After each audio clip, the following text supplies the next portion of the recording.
Teoria da norma jurídica, Norberto Bobbio. Capítulo 1. O direito como regra de conduta. 2. Variedade e multiplicidade das normas. Nem bem começamos a deslocar o olhar para o mundo do normativo e uma das razões de maior surpresa é que este mundo é enormemente vário e múltiplo. As normas jurídicas, às quais dedicaremos de modo particular a nossa atenção, não passam de uma parte da experiência normativa. Além das normas jurídicas, existem preceitos religiosos, regras morais, sociais, costumeiras, regras daquela ética menor que é a etiqueta, regras da boa educação, etc. Além das normas sociais, que regulam a vida do indivíduo quando ele convive com outros indivíduos, há normas que regulam as relações do homem com a divindade, ou ainda do homem consigo mesmo. Todo indivíduo pertence a diversos grupos sociais, à igreja, ao Estado, à família, às associações que têm fins econômicos, culturais, políticos ou simplesmente recreativos. Cada uma destas associações se constitui e se desenvolve através de um conjunto ordenado de regras de conduta. Cada indivíduo, ademais, separado da sociedade a que pertence, formula para a direção da própria vida programas individuais de ação. Também estes programas são conjuntos de regras. Cada grupo humano, cada indivíduo singular, enquanto estipula o objetivo a atingir, estipula também os meios mais adequados, ou aqueles que julgam mais adequados para atingi-los. A relação meio-fim dá, geralmente, origem a regras de conduta do tipo: se você quer atingir o objetivo A, deve praticar a ação B.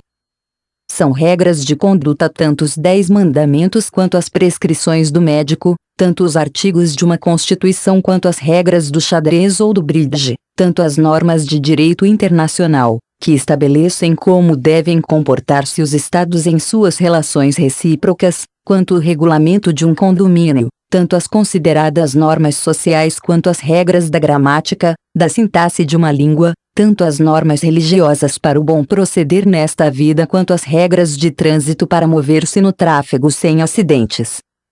Todas essas regras são muito diversas pelas finalidades que perseguem, pelo conteúdo, pelo tipo de obrigação que fazem surgir, pelo âmbito de suas validades, pelos sujeitos a quem se dirigem.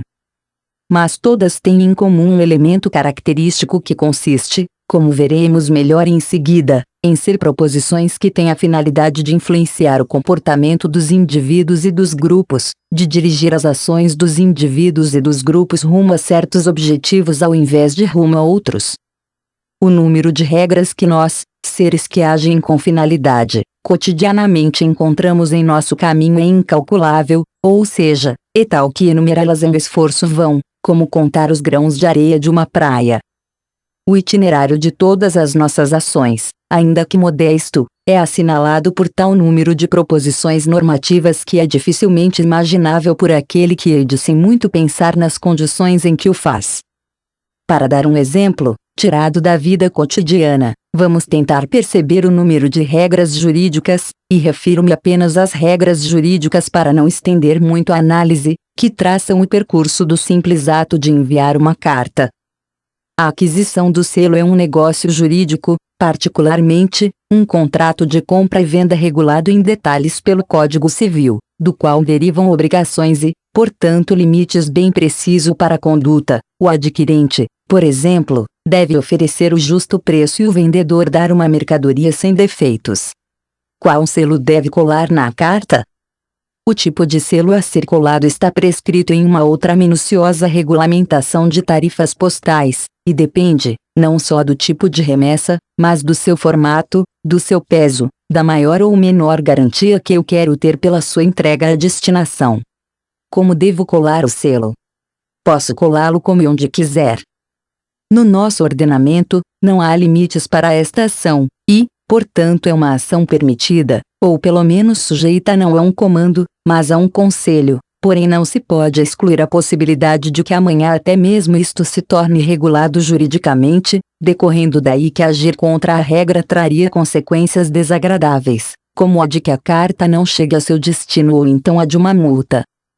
No momento em que eu colo o selo correto, surge uma nova relação, nada menos que entre mim e a administração pública, e deste vínculo nascem obrigações. Não estamos a precisar se perfeitas ou imperfeitas, em quais casos perfeitos e em quais casos não, para que a carta alcance seu destino. O trajeto da carta, do momento em que parte ao momento em que chega, é fonte de inumeráveis obrigações por parte de todos aqueles que a este trajeto estão relacionados: empregados postais, encarregados do transporte das cartas, carteiros, etc. Finalmente, como se não bastasse, escrever uma carta envolve também a Constituição. De fato, o que significa o artigo 15 da Constituição italiana, que diz: a liberdade e o sigilo da correspondência e de toda outra forma de comunicação são invioláveis, senão que no ato de enviar uma carta, surge em mim um direito subjetivo para que esta carta, por exemplo, não seja aberta pelas autoridades policiais e, portanto, uma limitação obrigatória à ação dos órgãos estatais.